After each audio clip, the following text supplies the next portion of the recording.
Yes, guys, welcome back to Kosi's Arsnal podcast. My name is Kosi, and hello, everybody. How are you guys doing? In this video, of course, it is Sunday, and it is the Sunday wrap up. What was happening in the week? What were the key moments in the week for Arsenal, and what was the biggest story around Arsenal? I'm trying to look at these stories that we did look at: Mikel Ayazabo, Mikel Moreno, Konate, Hakimi, Edward, Olympiacos, and of course a couple of other events that did go down in the history of Arsenal in this week. We're going to be looking at that. But before we do, consider smashing the like button if you like the content. And of course, if you do not want to miss any Arsenal updates, do subscribe to the channel as well. We are going to be looking at so many things. As they have been happening this week. Of course, I did make a couple of stories and reports around Arsenal, but the first thing to the first place to begin is the North London derby, and of course that is for me the biggest story in this week. Arsenal taking on Tottenham Hotspur at the Emirates Stadium. It's going to be happening today at exactly 19:30 GMT. So that for me, that's the biggest story. It's going to be a game that is, a game that never happens on a weekly basis, but the biggest rivalry in England. And I hope we get the best of treats from Arsenal as well as from Tottenham Hotspur. I don't know. I did do a match preview. I did a match predicted lineups for that one. I did so many things about, so many videos about that game. Please go down there and check them out. So away from that, I think the other big story in relates to our games is our cruise against Olympiacos. That was a remarkable win. That was a very, very remarkable win. Arsenal beating Olympiacos 3-1 away in Greece. I think the job was well done. Mikel Arteta coming out, of course, to say that his players were very, very, very, very on point. And, I think Martin Odegaard, for me, was my man of the match. He was so, so brilliant. Although Gabriel Magalhaes was another player that you couldn't actually give, less credit in that game. He was absolutely on it. 0, 0, 0, 0, 0, 0 discredit for him, and I thought he was actually very, very good. But what I think about the Olympiacos game, by the way, is I like the character, the way we come, the way we came back in that game. I always do like to see Arsenal come from behind. It shows that bit of character. It shows that bit of that fighting spirit that Arsenal do need, and I think it was actually well shown, on Thursday when we were beating Olympiacos. Now, looking at the transfer stories that were making rounds, on the Arsenal table, I'll start with, of course, Edward, who was linked with Arsenal earlier in the week. If you missed this story, please do go check it out on the channel. We did talk about Edward, and we did say that Arsenal did make contact for Edward. It could be around 15 million, 17 or 22 million.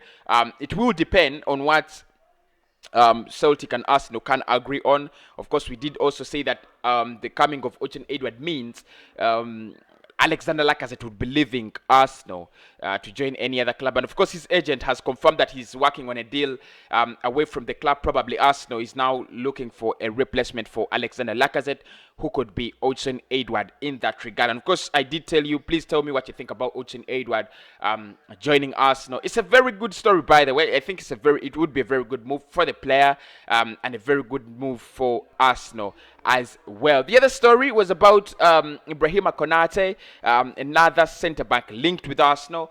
And we talked about Konate in depth. I think I did an in-depth story about Ibrahim Konate and how he would impact Arsenal, why I think he would be the right player to join Arsenal, and so many other stories and things around him. But I also said I don't see that happening. I said I don't see it as a story that is going to happen overnight. I don't see it as a story that's going to happen out of the blue. I just don't see Ibrahima Konate going for Arsenal, and I just don't see Arsenal going for another expensive centre-back. He would be around 45 million, unless you tell me we're going to sell Holding or William Saliba, or both of them.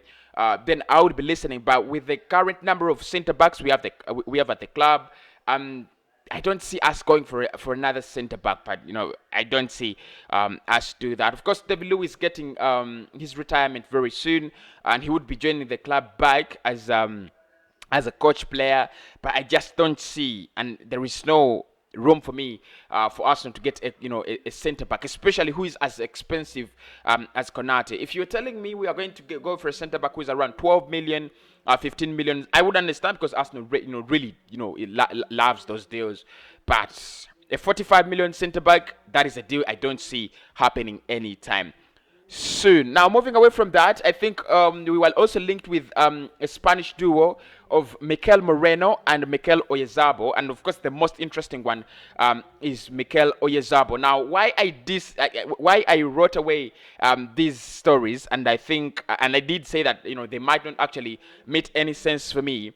Mikel Oyarzabal is 65 million pounds, and he is a winger. Mikel Moreno is valued at around 45 million pounds, and he is a midfielder. Of course, Arsenal do need a lot of midfielders, and we need a lot of recruitments and reinforcements in the midfield. Probably you would understand if we went out and tried to sign a player like Mikel Moreno, but getting a winger like Mikel Oyarzabal from Spain at 65 million pounds, which is a release clause. That means you have less chances of negotiating. We saw what happened with Thomas Partey.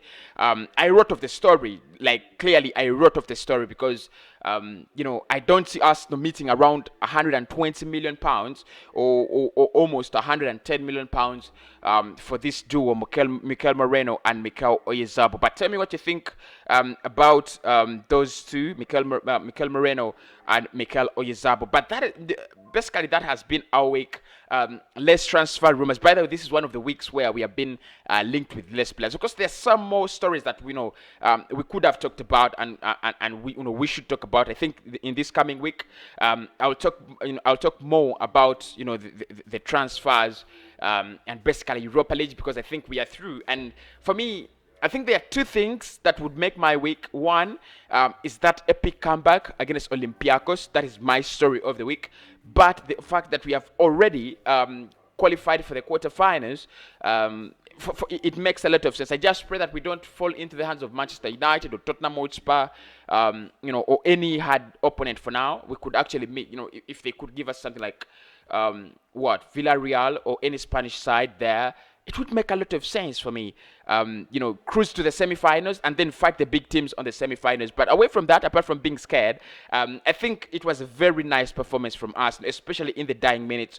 That fighting spirit, you fight and come back into the game. For me, it really means a lot. It really, really, really, really means a lot in that regard. Then, I think the other thing I also think made news in Arsenal's week was Achraf Hakimi being linked with Arsenal. Of course, we were linked with two right backs, Achraf Hakimi and Tariq Lamptey. Lamptey was very dominant in the news the previous week and last week, and then the previous week it has been Achraf Hakimi, 45 million pounds, Moroccan international. Of course, reports include that.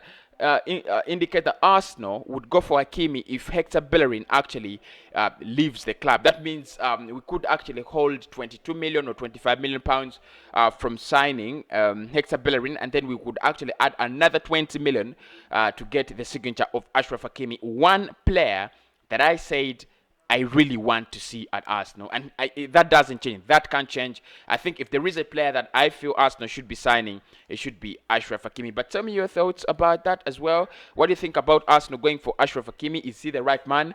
And if he's not, who do you think then is the right man? My name is Kosi, and that has been our week. Basically, Olympiacos in the Europa League, Tottenham Hotspur in the Premier League, Konate, Mikel Moreno, Mikel Oyarzabal, and then Ochen Edward plus Achraf Hakimi. Nothing more, nothing much to talk about other than that.